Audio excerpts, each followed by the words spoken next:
ઓમ શ્રી ગણેશાય નમઃ. જય શ્રી કૃષ્ણ મિત્રો.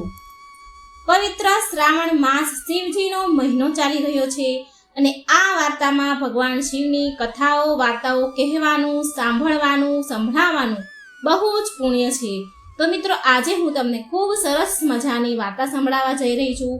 મિત્રો આખો શ્રાવણ મહિનો આપણે ભગવાન શિવજીની કથાઓ સાંભળીશું. અલગ અલગ ભગવાન શિવજીની લીલાઓ, મા પાર્વતીની લીલાઓ, કથાઓ આપણે સાંભળીશું. તો બોલો મારી સાથે ઓમ નમઃ શિવાય, હર હર મહાદેવ. આજે આપણે દૂધથી તડપતા બાળકની આપણે વાર્તા સાંભળીશું. મિત્રો જો વિડીયો તમને પસંદ આવે તો લાઈક કરજો, શેર કરજો અને કૃપા કરીને આ ચેનલને સબસ્ક્રાઈબ પણ જરૂર કરી દેજો. કમેન્ટ બોક્સમાં ભગવાનનું નામ હર હર મહાદેવ જરૂર લખજો. બોલો ઓમ નમઃ શિવાય, હર હર મહાદેવ. શિવ શક્તિની જય. શ્રાવણ માસમાં આપણે સાંભળીશું દૂધ માટે તડપતા બાળકની કથા અને એ ભક્તને ભગવાન શિવે આપ્યું અનોખું વરદાન. ભગવાન શિવના સુરેશ્વર અવતારની કથા.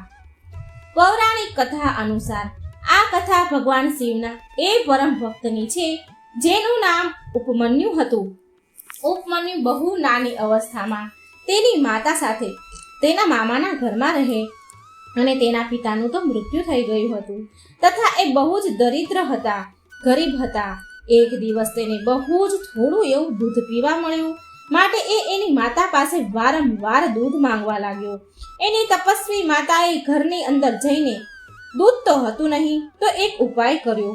અમુક જે બીજ હતા એને પલાળ્યા અને તેને પથ્થરથી વાટીને તેને પાણીમાં ઘોળીને ગાળીને કૃત્રિમ દૂધ બનાવ્યું અને પછી તેના દીકરા ઉપમન્યુને આપ્યું. હવે માના આ નકલી દૂધને પીને બાળક ઉપમન્યુ બોલ્યો, માં આ તો દૂધ નથી, આમ કહી તે ફરીથી રડવા લાગ્યો. દીકરાને રડતા જોઈને તેની માતાને બહુ દુઃખ થયું અને તેણે તેના દીકરાને પ્રેમપૂર્વક ગળે લગાડ્યો, વહાલ કર્યું. પણ તેની દરિદ્રતાને યાદ કરતા કરતા તે વધારે દુઃખી થઈ.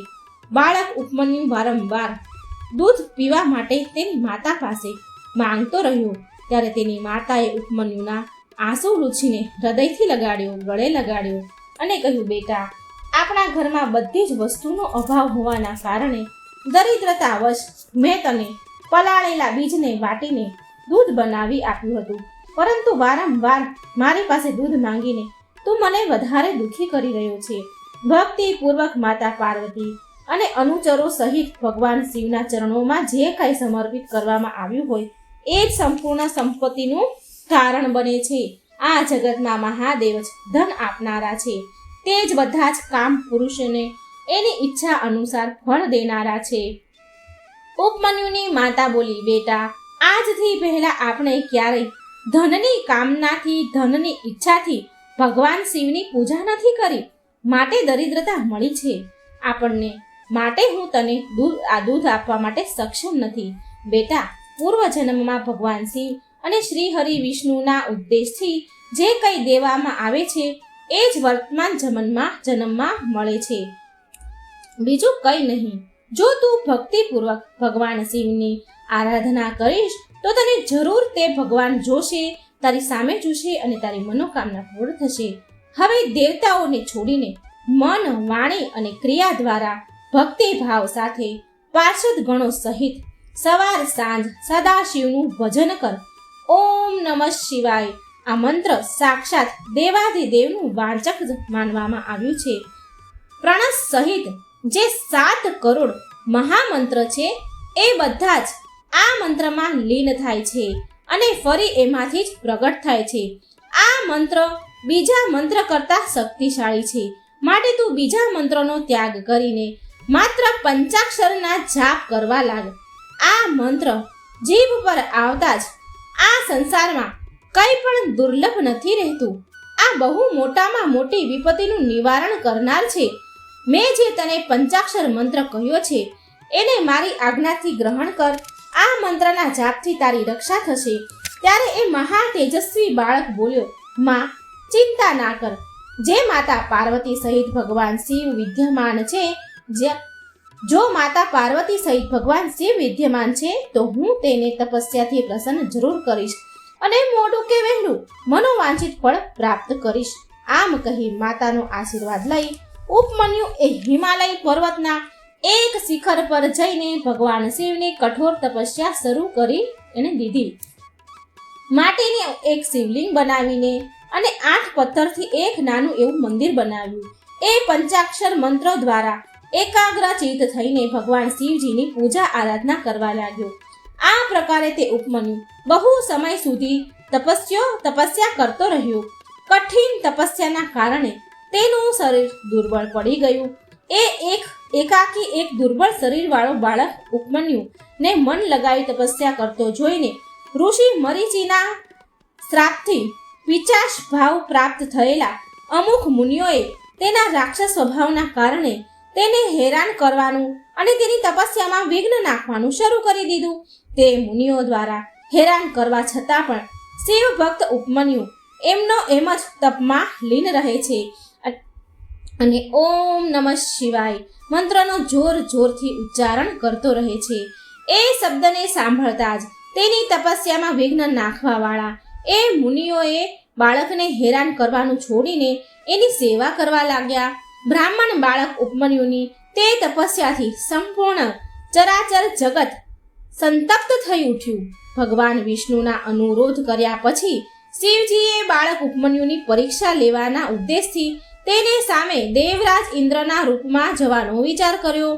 પછી શ્વેત એરાવત હાથી ઉપર સવાર થઈને દેવરાજ ઇન્દ્રનું રૂપ ધારણ કરીને ભગવાન શિવ દેવતા અસુરો સિદ્ધિ અને નાગો સાથે બાળક ઉપમન્યુ પાસે પહોંચ્યા.